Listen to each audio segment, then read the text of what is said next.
Selamat pagi Bu, saya perkenalkan nama saya Apriyani Putri, NIM saya 12 19 22 67 dan saya dari kelas 12 3D 30 dan saya akan mempresentasikan tugas kelompok statistika kami, di mana kami merupakan kelompok 5 dengan judul makalah kami yaitu ukuran penyebaran data, kemiringan, dan keruncingan. Dan saya juga akan memperkenalkan daftar anggota kelompok saya yaitu kelompok 5. Yang pertama ada saya sendiri dengan nama Apriyani Putri dengan NIM 12 19 22 67. Yang kedua ada Fuza Fitriana dengan NIM 12 19 23 37. Yang ketiga ada Christina Selvi Igna Putri dengan NIM 12 19 24 05. Dan yang keempat ada Almi dengan NIM 12 19 21 28. Dan yang kelima ada Andresko Montesinos dengan NIM 12 19 21 59. Sini saya akan mempresentasikan yang menjadi bagian saya, di mana saya akan membahas yang pertama itu ada latar belakang. Statistika adalah cabang ilmu yang mempelajari tentang bagaimana mengumpulkan ataupun menganalisa dan menginterpretasikan suatu data. Atau dengan kata lain, statistika menjadi semacam alat dalam melakukan suatu riset empiris. Dalam menganalisa data, para ilmuwan menggambarkan persepsinya sendiri tentang suatu fenomena. Dan deskripsi yang sudah stabil tentang suatu fenomena seringkali mampu menjelaskan suatu teori. Dan penemuan teori baru merupakan suatu proses kreatif yang didapatkan dengan cara mereka ulang informasi pada teori yang telah ada atau mengekstrak informasi yang diperoleh dari dunia nyata. Pendekatan awal yang umumnya digunakan untuk menjelaskan suatu fenomena adalah statistika deskriptif. Penggunaan statistika sudah dikenal sebelum abad ke-18. Pada saat itu, negara-negara di Babilonia, Mesir, dan juga Roma mengeluarkan catatan tentang nama, usia, dan jenis kelamin, pekerjaan, dan jumlah anggota keluarganya. Dan kemudian pada tahun 1500, pemerintahan Inggris mengeluarkan catatan mingguan tentang kematian, dan tahun 1662 dikembangkan catatan kelahiran dan kematian. Baru pada tahun 1772 sampai 1791, G. Achenwell menggunakan istilah statistika sebagai kumpulan data tentang negara. Tahun 1791 dan 1799, Dr. E. A. W. Zimeswan mengenalkan kata statistika dalam bukunya yaitu Statistical Account of Scotland. Pada tahun 1981 sampai 1935, R. Fisher mengenalkan analisa varians dalam literatur statistikanya. Di Indonesia, pengantar statistika telah dicantumkan dalam kurikulum matematika sekolah dasar sejak tahun 1975. Nah, hal itu disebabkan karena sekitar lingkungan kita berada selalu berkaitan dengan statistika. Misalnya di kantor kelurahan, kita mengenal statistika desa. Di dalamnya memuat keadaan penduduk, mulai dari banyak penduduk, pekerjaan, banyak anak, dan sebagai ukuran penyebaran datanya.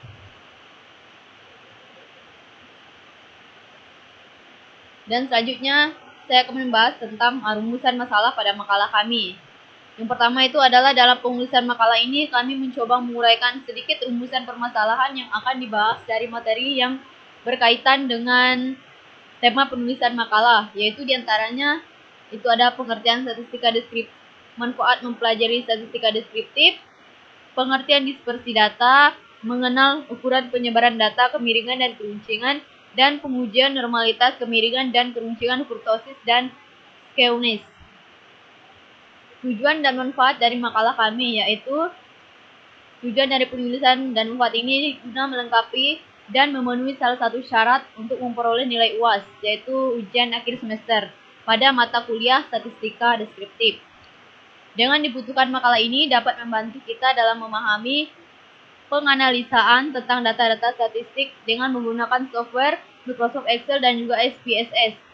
Belajar membuat makalah tentang statistika deskriptif dalam materi ukuran penyebaran data.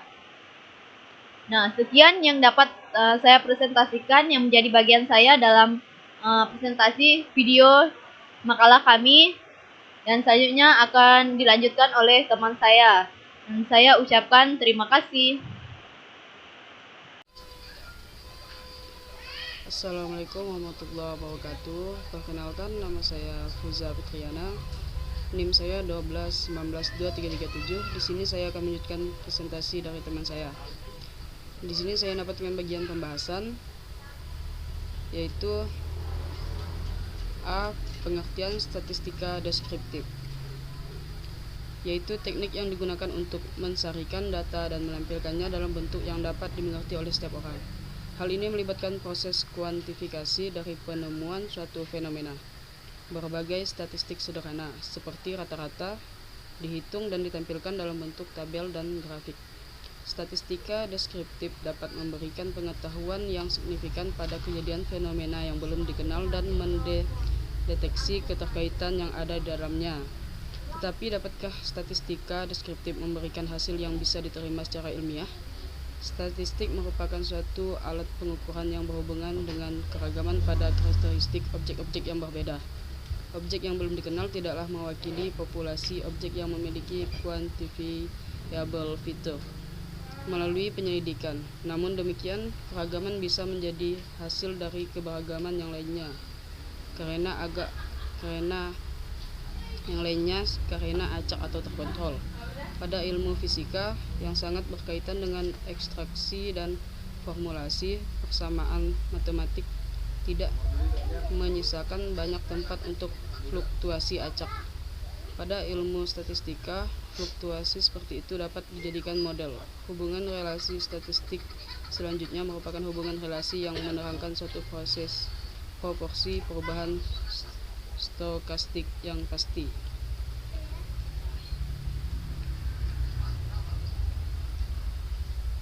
Statistika deskriptif adalah ilmu yang mempelajari tentang cara mengumpulkan data atau informasi, mengolah data hasil pengumpulan, menyajikan data hasil pengolahan, menganalisis data.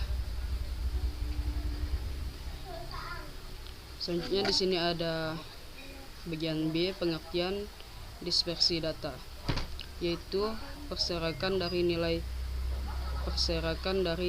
observasi terhadap nilai rata-ratanya.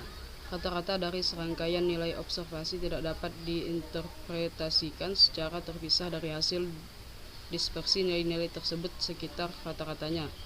Makin besar variasi nilai XI, makin kurang representatif rata-rata distribusinya. Ukuran penyebaran suatu kelompok data terhadap pusat data tersebut dispersi atau variasi atau keragaman data. Dispersi data digunakan untuk membandingkan penyebaran dua distribusi data atau lebih. Jenis pengukuran dispersi ada jangkauan atau range, ada simpangan rata-rata atau mean deviation, varian atau variance, standar deviasi, dan yang terakhir jangkauan kuartil dan jangkauan persentil. Oke, sekian presentasi dari saya. Selanjutnya akan dilanjutkan oleh teman saya lagi. Terima kasih. Baiklah, perkenalkan, nama saya Christina Selvi Wisna Putri. Saya dari kelompok 5, NIM 121924005. Di sini saya akan menjelaskan C dan D.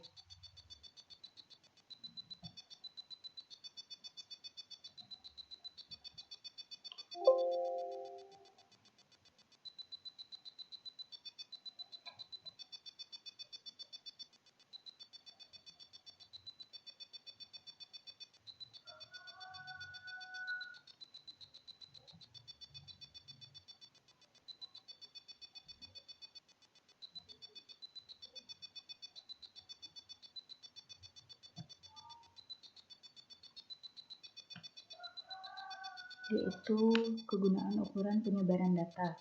Yang pertama itu ada ukuran penyebaran dapat digunakan untuk menentukan apakah nilai rata-ratanya benar-benar representatif atau tidak.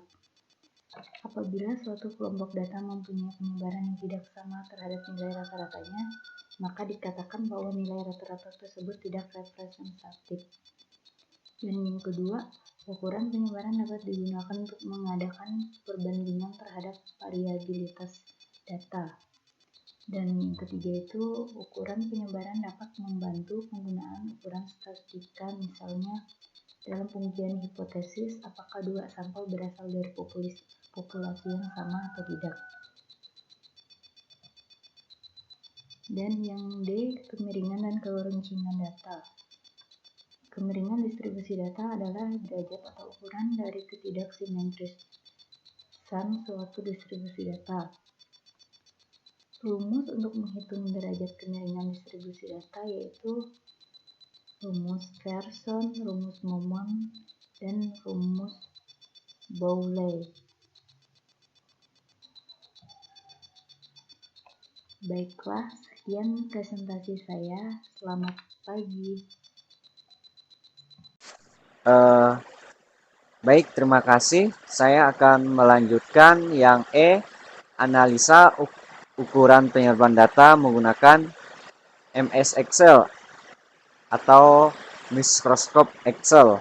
Analisa ukuran penyebaran data menggunakan mikroskop Excel meliputi analisa kemiringan distribusi data atau squareness, analisa keruncingan distribusi data atau kurtosis, dan analisa ukuran penyebaran data.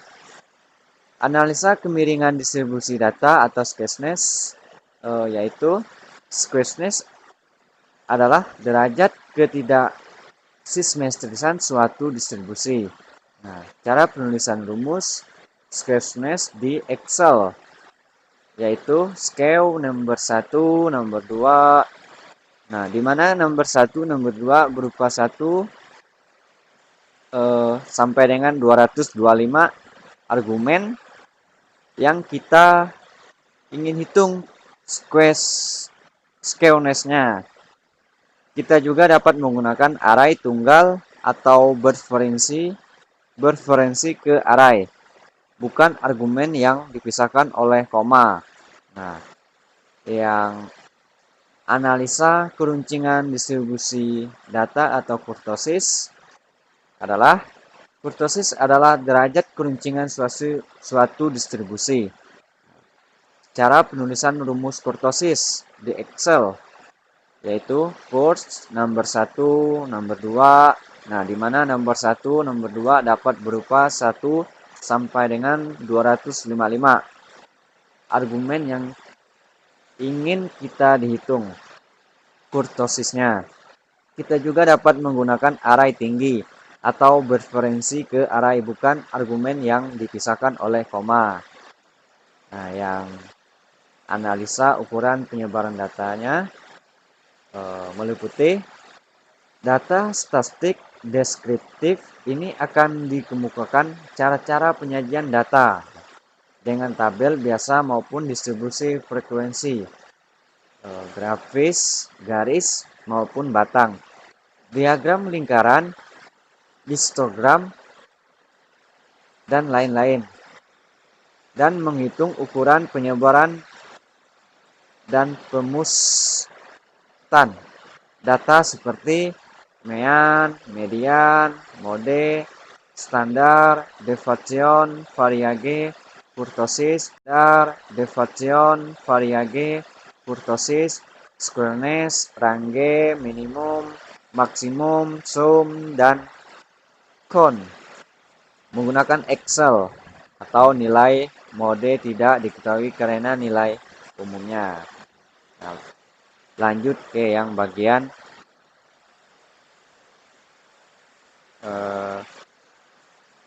F. Bentar ya. Nah, yang F, cara membaca nilai kurtosis dan squareness. Nah, cara membaca nilai kurtosis dan squareness meliputi yang pertama, nilai kurtosis dapat diartikan sebagai keruncingan distribusi data. Semakin runcing nilai kurtosis akan menunjukkan data hampir mengumpul atau homogen. Nah, yang kedua, nilai squareness diartikan sebagai kemiringan distribusi data. Yang dimaksud dengan kemiringan data adalah besarnya pembagian data atau data rata sebaran data yang biasanya diwujudkan dengan bentuk lonceng untuk data yang berdistribusi normal. Nah, yang terakhir, yang G, uji normalisasi squareness dan kurtosis. Uji normalisasi squareness dan kurtosis meliputi yang pertama, dengan melihat hasil nilai squareness, kurtosis yang dapat melalui statistik deskripsi. Nah, yang kedua, Kolmogorov atau Smirnov dengan pendekatan koreksi Lilliefors. Yang ketiga, Kolmogorov Smirnov untuk satu samplex. Nah, cara dalam menguji normalisasi dari nilai squareness dan yang oleh uji normalisasi dengan squareness dan kurtosis mempunyai kelebihan yang tidak didapat atau diperoleh dari uji normalisasi yang lain. Baik, terima kasih. Sekian presentasi kelompok kami. Saya ucapkan terima kasih.